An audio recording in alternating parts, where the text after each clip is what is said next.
Hey guys, welcome back to part 4 of this snowblower video. I know this thing is taking so long to get running, but we are very close as the engine is running now, and I want to tackle the next hardest thing, which is the wheels. These are supposed to be tubeless tires, and they are actually fairly dry rotted. Let me try and show you. Yeah, this is definitely much worse on this side. This side has been sitting flat for some time and it's gotten a set to it. Alright, so I have tubes here. They were much cheaper than replacement tires. The cheapest tires that I could find for these were like 20 bucks a piece. So I want to try the tubes first. Okay, so I ended up taking the wheel completely off of the snowblower. The rims are plastic, which makes this very difficult because you can't pry too hard against the rim, otherwise the rim is going to break because it's plastic, it's not metal. So I don't know how this is going to go. I actually have this thing set up in the shop press. The actual bottle jack in the press is pushing down on this pipe, which is pushing down on the center part of the rim. This is simply to hold it in place. There is really not that much pressure here. I just, I lightly pressed it, to the point where the rim does not move anymore. Obviously it's plastic. If I really put a lot of pressure on it, the plastic is going to break. All right, here we go. I don't know how much of this I'm going to show. If I break it, obviously I'll show that, but hopefully I won't.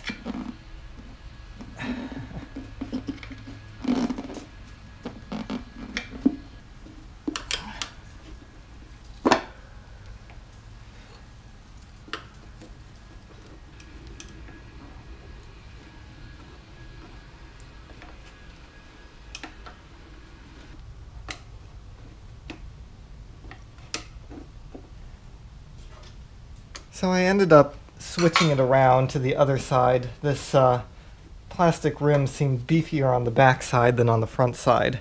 And after a little bit of persistence, I was able to get the bead off. I also, when I switched it around, I cut the valve stem out. So I think now it's time to put in the tube.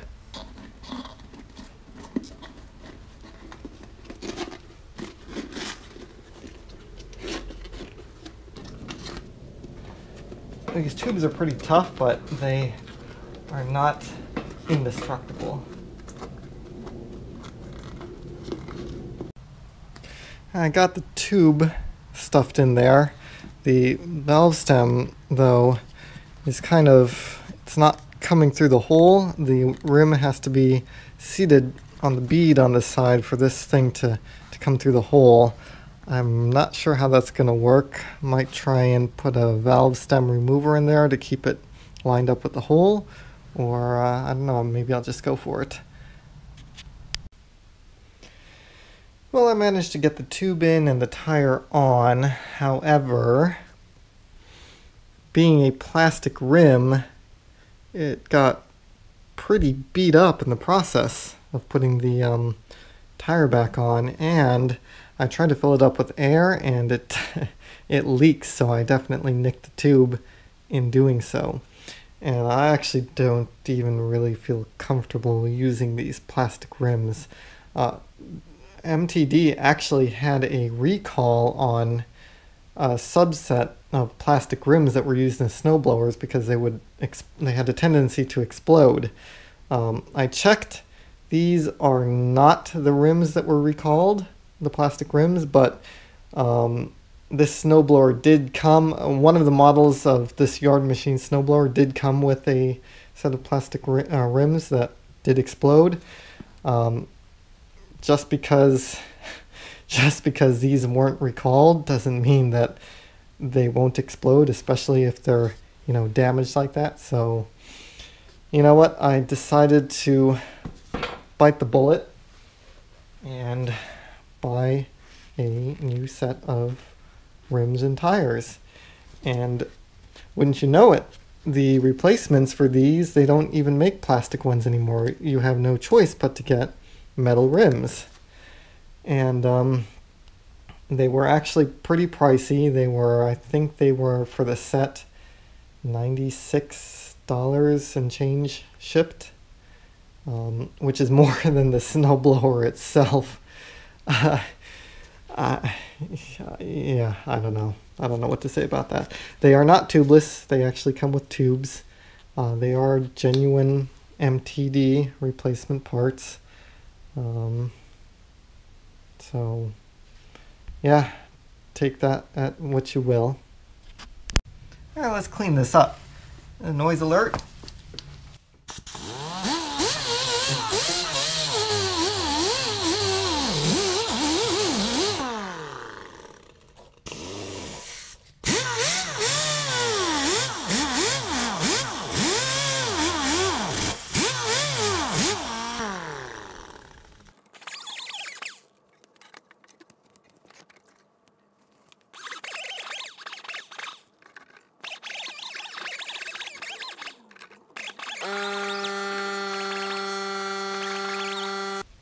That'll do. Just gonna put some lithium grease on it. And let's see. Got a spacer here. And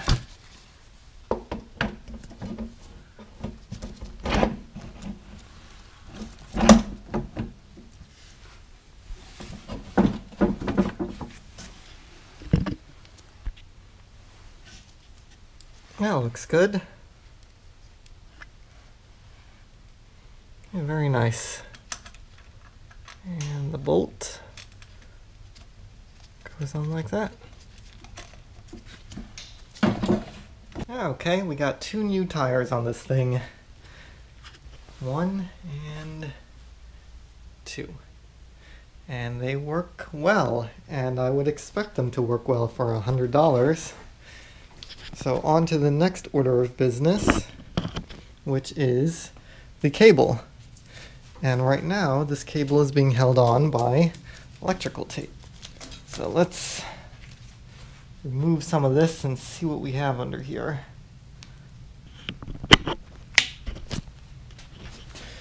So we have a broken plastic piece right here. And this is the auger cable. Oh, can you see that? Broken plastic piece here, and this is the auger cable, and this is the self-propel cable. I actually have a spare cable for it right here, and you can see this is the auger cable, and the auger cable comes with the plastic piece here that is missing. So I should be able to replace this auger cable and then pop the self-propel cable into there, and we should be up and running again. Now actually, I could actually pop this plastic piece off and just pop that back on here, but since I have a new one, I'm going to use a new one. Let's pull what's left of this plastic piece out of here.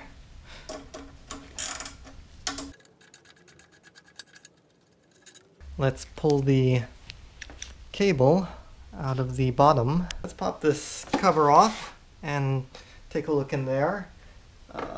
We'll be able to see the belts at the same time, so I'll be able to tell whether those need replacing or not.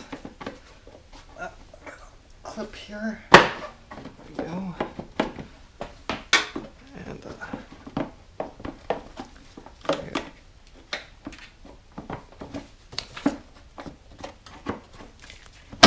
clip there. What do we got in here?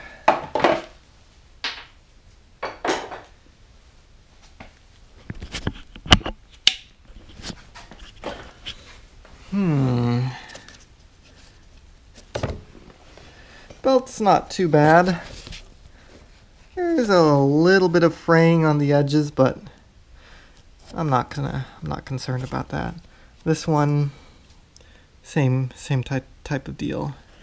Not really too concerned about that. So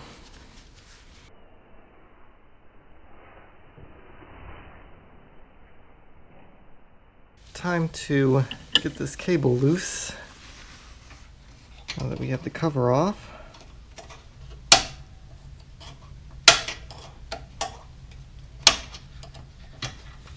There we go.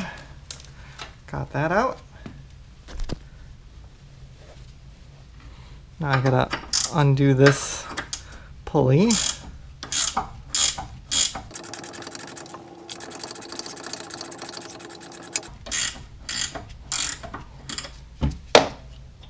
Actually, that's all I need to do. Now this cable is free. And over on this side, it's hooked into this bracket right here.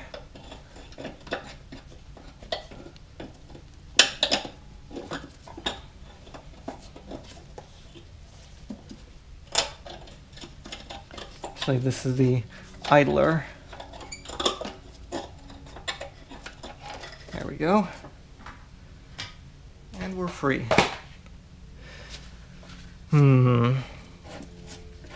I may take a minute to wire wheel this idler.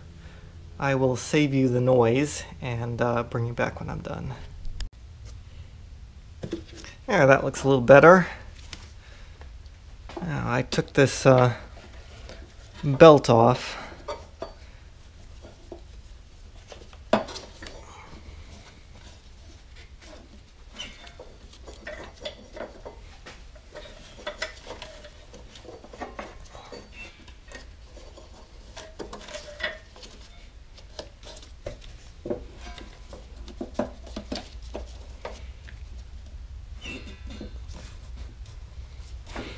There we go. All back on. Let me get the new cable now.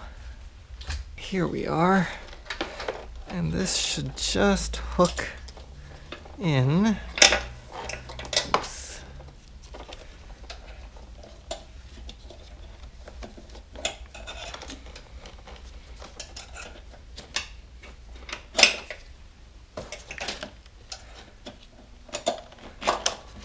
Go like that, and then I will bring you back to the other side. That's how it hooks in like that. Before I put it all back together, I'm going to put some cable lube on it.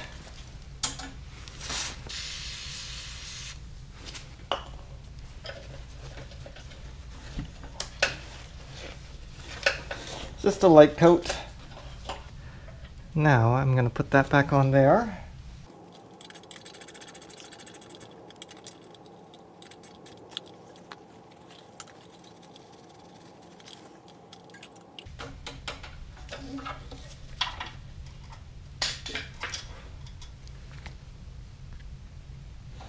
And we'll snap this back in.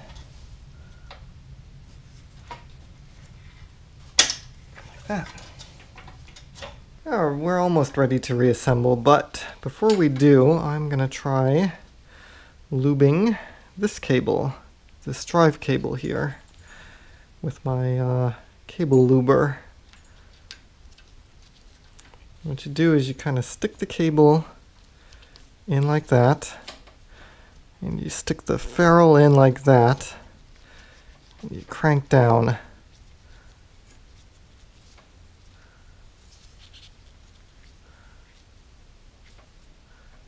Crank and crank until you make a good seal. And then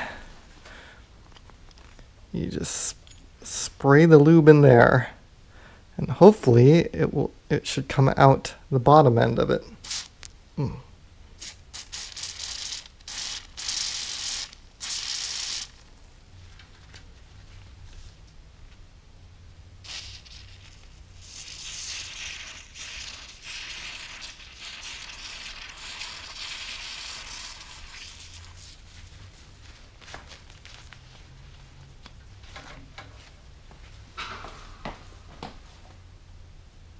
Alright, good. It's coming out the bottom. It does tend to make a mess. Alright, let's take this thing off. If I can get a grip on it.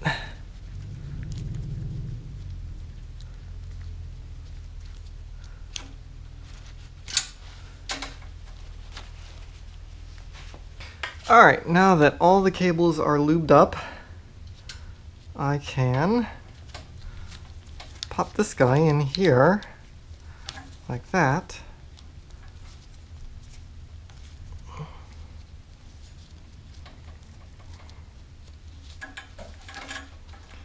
And then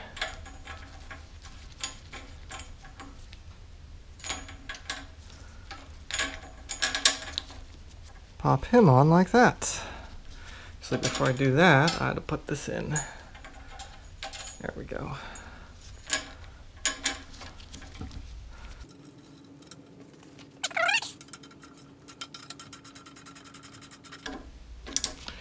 Don't want to over tighten, that's how you break it.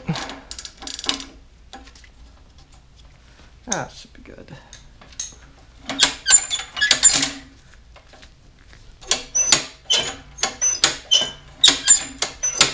Perfect. I put some tie wraps on the cables, and that pretty much finishes it up. I think I'm going to end this section right here. This will be part 4, and I will save the rest for a part 5. I'm going to try and make these videos a little bit shorter. Instead of doing one long video, I'm going to try and break it up into 15-ish or so minute segments, focusing on just a couple things. So if you like these videos, be sure to like, subscribe, comment, and I will see you on part 5.